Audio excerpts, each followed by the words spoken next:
Merci beaucoup. Je vais laisser ma collègue plus techno que moi présenter Mhm. la présentation PowerPoint. Je ne la vois pas présentement, mais parce qu'on est beaucoup autour de cette grande table. En tout cas, je vais Oui, je vais commencer vous en vous mettre remerciant pour l'invitation. C'est vraiment fantastique de pouvoir se retrouver aujourd'hui devant ni plus ni moins que 130 personnes pour discuter d'accessibilité universelle puis de mobilité des personnes aînées. Donc, comme Monsieur Prévost, vous l'avez mentionné, je m'appelle Valérie Rioux, je suis directrice adjointe au RUTA Montréal. Je vais vous faire l'acronyme au long. Donc, le regroupement des usagers du transport adapté et accessible de l'île de Montréal. Bien sûr, notre action se situe principalement sur l'île de Montréal. Et je vais passer la parole à ma collègue pour qu'elle se présente et vous en dise un petit peu plus sur la mission avant qu'on aille dans le concret des choses. Parfait. Bonjour à tous. Est-ce que vous m'entendez? Oui. Parfait. Donc, mon nom, c'est Salima Boubacar. Je suis agente de mobilisation chez Orita depuis quelques temps maintenant. Donc, comme ma collègue l'a dit, le RUTA, c'est le regroupement des usagers et usagères du transport adapté et accessible de l'île de Montréal. Donc, ça a été fondé le 28 octobre 1980. Donc, son objectif principal, en fait, c'est vraiment de représenter et de défendre les droits individuels et collectifs des usagers et usagères, donc auprès de la STM et des instances municipales. Et également, parmi ces nombreuses missions, il y a aussi le fait d'accompagner individuellement et collectivement aussi les membres afin de favoriser leur accès et améliorer aussi leurs expériences dans les transports collectifs, donc ce qui inclut le transport adapté et le transport régulier. Donc, dans cette mission, il y a le fait de recevoir et de traiter les plaintes qui sont liées au TA et au TR et également tout ce qui touche le déneigement ou autres déplacements ou autre enjeu en fait qui impacte les déplacements en transport en commun. Donc, il y a aussi le fait d'informer les usagers sur les sujets touchant le TA ou le TR, donc qui peut impacter nos membres, et tout ça dans le souci de favoriser l'accessibilité universelle. Donc, pour continuer, l'accessibilité universelle des transports collectifs et personnes aînées. Donc, en gros, c'est quoi avoir accès au transport? Donc, pour les personnes aînées, avoir accès au transport, c'est avoir de la liberté et l'autonomie dans ses déplacements et dans nos mouvements. C'est aussi un moyen, en fait, d'avoir accès aux soins, aux loisirs, à l'alimentation, et surtout, ça favorise la participation sociale, donc un aspect qui a été énormément cité. Donc, et le non-accès au transport aussi peut amener à l'exclusion sociale et comme ça a été énormément mentionné aussi auparavant, ça amène aussi à l'isolement des personnes aînées ou encore le repli sur soi. Donc, il faut savoir que les personnes aînées, ce n'est pas un groupe homogène, donc au contraire, il y a énormément de diversité socio-économique. Donc, certaines personnes, pour les aînés qui ont plus de moyens, vont recourir à des déplacements en voiture, ou ceux qui n'ont pas les moyens ou tout simplement qui le désirent vont recourir à tout ce qui est transport en commun, donc que ça soit adapté ou que ça soit le transport régulier. Donc, en quoi on peut observer l'accessibilité universelle dans les transports? Donc, en quoi les transports en commun répondent aux besoins des aînés? Donc, il y a énormément de mesures qui ont été prises pour faciliter l'accessibilité aux aînés. Donc, je vais juste en citer quelques-uns, comme par exemple les trajets en bus à l'intérieur des quartiers, l'utilisation des sièges réservés, la présence d'ascenseurs dans le métro, la présence d'appui, que ce soit pour descendre les marches ou pour avancer plus loin dans l'autobus. Donc, des informations accessibles, donc que ce soit sous format papier, téléphone ou encore format Internet. Il y a également l'agenouement des autobus ou encore la conduite adéquate des chauffeurs de bus. Donc, pour le troisième point, ce qui introduit le troisième point, qui est la chaîne des déplacements accessibles, que j'ai laissé Valérie vous expliquer amplement. Oui, juste pour répondre à une question qu'il y a eu dans le chat, oui, les navetteurs sont inclus dans le grand spectre de l'accessibilité universelle et surtout dans nos représentations politiques. Là, comme Salima vous l'a très bien expliqué, nous, on est un organisme de défense des droits. Notre but premier, c'est vraiment de prendre le pouls de la population, des populations qu'on représente, notamment les personnes aînées, pour tout ce qui touche le transport en commun. Donc, les navetteurs sont inclus là-dedans. Et puis, si je peux en dire un peu plus sur la chaîne de déplacement accessible, c'est que dans le fond, on parle souvent de l'accessibilité des transports en commun. Bien sûr, ce qui nous vient en tête en premier, c'est les ascenseurs dans le métro ou bien l'autobus, concrètement, le siège réservé. Mais nous, au RUTA Montréal, on a une vision globale de la mobilité, des déplacements en transport collectif, c'est-à-dire on parle d'accessibilité à partir du point de départ jusqu'au point d'arrivée. Donc, si, par exemple, il y a un feu piéton pour se rendre à l'arrêt d'autobus qui n'est pas suffisamment long puis qui met en danger les personnes qui l'utilisent, mais pour nous, ça rentre dans la chaîne de déplacement accessible. Puis, c'est des représentations qu'on peut faire.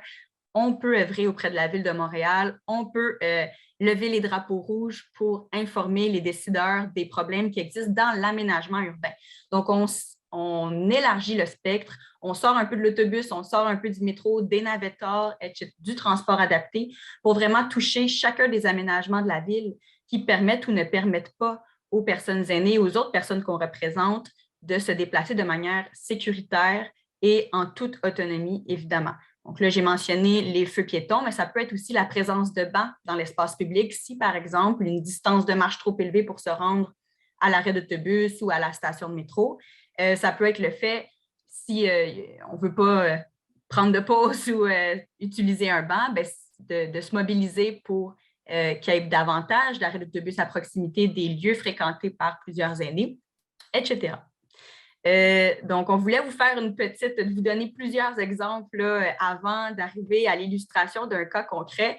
Notre présentation aujourd'hui est centrée vraiment sur des enjeux d'actualité. On voulait absolument vous parler des 2 dernières années, tout ce qui a touché les réaménagements urbains à la Ville de Montréal, d'abord dans le contexte sanitaire. Donc, on se transporte il y a 1 an et demi à l'été 2020, où est-ce qu'en toute urgence, la Ville de Montréal a instauré des corridors sanitaires. Si vous vous rappelez bien, l'idée, c'était d'élargir les trottoirs pour que les gens puissent respecter la distanciation sociale en utilisant toutes sortes de moyens, que ce soit des barrières métalliques, des blocs de béton, des cônes, des cordes. On a tout vu. Il fallait agir dans l'urgence, puis tous les moyens du bord semblaient bons. Bien sûr, tout ça, ça a engendré des obstacles pour les personnes qui sont touchées par l'accessibilité universelle. Il y avait les corridors sanitaires, il y avait les voies actives sécuritaires qu'on les appelait il y a 2 ans. C'était les rues qui étaient transformées en rues piétonnes ou bien en grandes pistes cyclables. Il y avait également justement des pistes cyclables temporaires là, qu'on voyait arriver à certains endroits dans la ville de manière inopinée. Parfois, on se promenait, hop, un nouvel aménagement dont on n'était pas au courant. Et puis ça, c'était à l'été 2020. Et à l'été 2021, le discours avait légèrement changé, mais les aménagements, pas tellement. C'est-à-dire que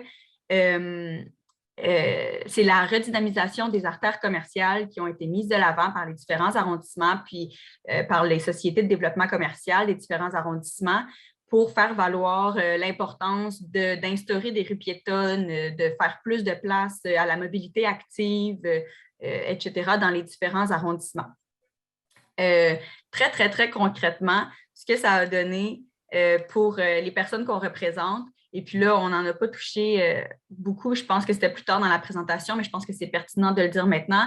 Nous, on est un organisme qui regroupe des membres individuels. C'est des personnes qui ont des limitations fonctionnelles variées. On parle de déficience motrice, déficience auditive, déficience visuelle, déficience auditive et visuelle, et des personnes aînées, de déficience intellectuelle, troubles du spectre de l'autisme. Donc, on est vraiment dans le spectre large des limitations fonctionnelles. Et puis, c'est ça. Donc, nous, on s'est retrouvés à être confrontés à des personnes qui nous appellent et qui nous disent « L'autobus que je prends devant la porte depuis tellement d'années ne passe plus devant ma porte et passe à 450 mètres de là. » Ou bien « Ah, moi, le transport adapté, quand il vient me chercher, le transport adapté pour ceux et celles qui le savent, qui ne le savent pas, je vais vous le dire, c'est un service de porte-à-porte. C'est-à-dire que le transporteur, la STM, a l'obligation de venir chercher les usagers devant la porte, de sortir de son véhicule, de se rendre à la porte, de l'accompagner jusqu'au véhicule et ensuite de l'amener à destination, moyennant quelques arrêts sur le trajet, étant donné qu'il y a des jumelages de différents usagers. Mais là, avec les rues piétonnes, les corridors sanitaires, on peut comprendre que parfois, il y a des personnes où est-ce que leur lieu de résidence était complètement bloqué, si on veut dire, par les nouveaux réaménagements. Donc, le véhicule ne pouvait plus se poster direct devant, devait aller au plus près, au coin de la rue perpendiculaire. mais ça augmentait nécessairement la distance de marche.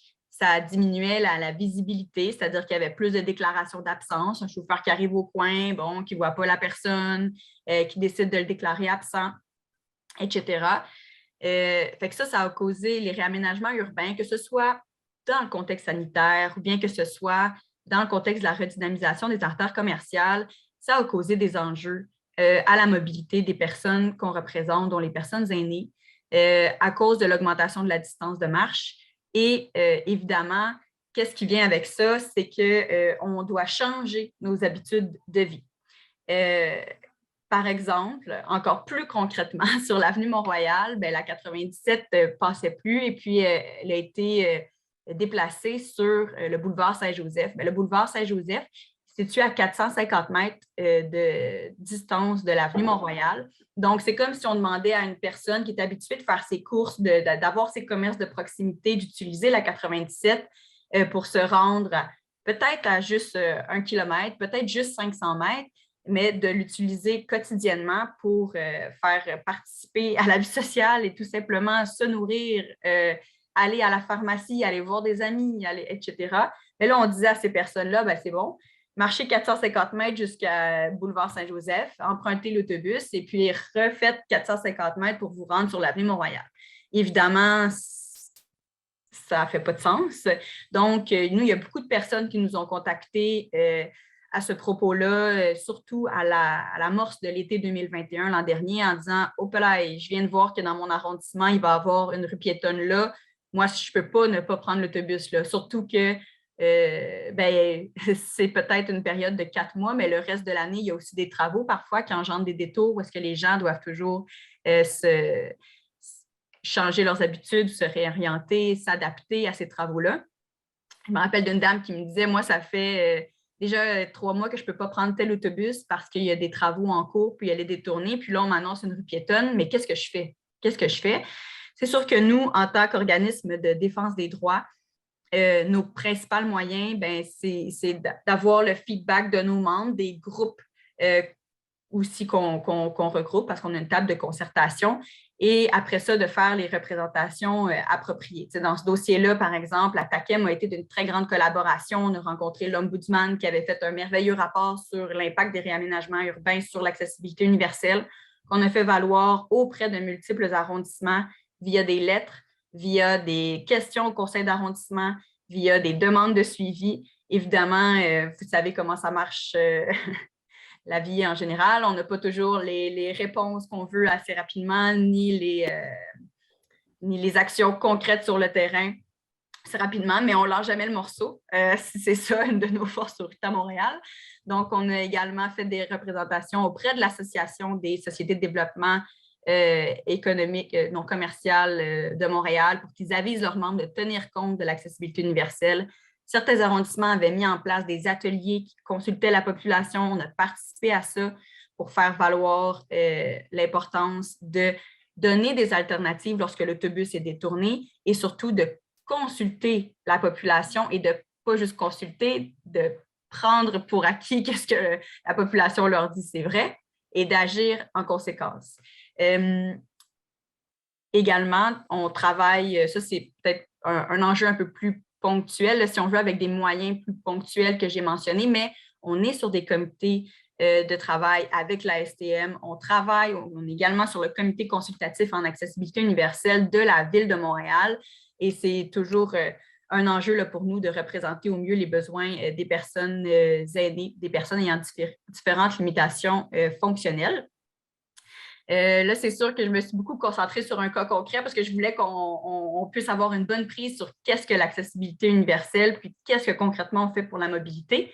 Mais là, je vais laisser la parole à Salima qui va pouvoir vous faire une définition un peu plus académique de la chose pour pouvoir l'étendre à d'autres domaines d'action.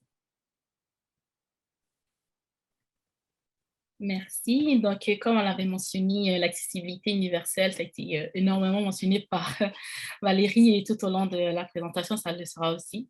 Donc, la définition, en fait, provient du groupe Défi Accessibilité ici à Montréal. Donc, ça veut dire concrètement le caractère d'un produit procédés, services, informations ou environnement qui, dans un but d'équité et dans une approche inclusive, permet à toute personne de réaliser des activités de façon autonome et d'obtenir des résultats équivalents. Donc, en d'autres mots, cela veut dire que c'est une approche en fait, qui permet de répondre aux besoins de l'ensemble des citoyens, donc, et non pas juste à la majorité. Donc, c'est une approche qui prend la population dans sa globalité avec toute sa diversité, donc ce qui inclut également les personnes aînées, les personnes ayant des limitations fonctionnelles, les femmes enceintes ou encore les familles en poussette. Donc,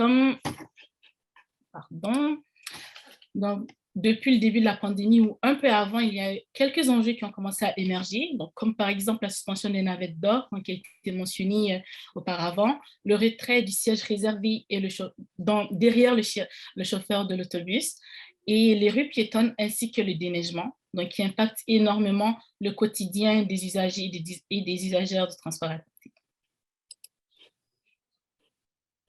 Je laisse la parole à... Est-ce que tu pourrais revenir sur la slide d'avant? Oui, bien sûr. Oui, parfait. Suspension des navetteurs, retrait du siège réservé derrière le chauffeur dans le bus. Oui, je voulais juste toucher quelques mots aussi sur cet élément-là pour, c'est ça, informer peut-être ceux qui ne savent pas que dans le fond, depuis le début de la pandémie, en raison d'une recommandation de la CNSST, les 2 sièges qui sont situés à l'avant du bus, qui étaient généralement réservés aux personnes à mobilité réduite, sont condamnés, malgré l'installation de cloisons protectrices là, pour protéger le chauffeur de bus. Et puis, c'est quelque chose que depuis le début de la pandémie, ça touche l'ensemble des sociétés de transport, des usagers des sociétés de transport du Québec. Ce n'est pas exclusivement à Montréal que cet enjeu-là existe, puisque la CNESST œuvre sur l'ensemble du Québec. C'est quelque chose qui est dans nos cartons, on a envoyé des lettres, etc. Et puis là, avec le déconfinement pour le déconfinement progressif de l'automne, disons, on préparait également d'autres actions pour monter la futilité de cette mesure-là, étant donné que les usagers eux-mêmes ne sont pas protégés à ce point-là à l'intérieur même de l'autobus, et parce que c'est un réel enjeu pour plusieurs personnes, c'est-à-dire que non seulement les sièges sont bloqués, mais dans de nombreux cas, les barres d'appui pour se rendre plus loin dans l'autobus sont bloqués, où il y a des personnes qui s'y trouvent puisque on a comme diminué l'espace où est-ce que les gens pouvaient se trouver là, dans l'autobus. Et puis sinon, le rue piétonne, j'en ai en masse parlé. Puis déneigement, c'est un autre enjeu, bien sûr, sur lequel on travaille à chaque hiver.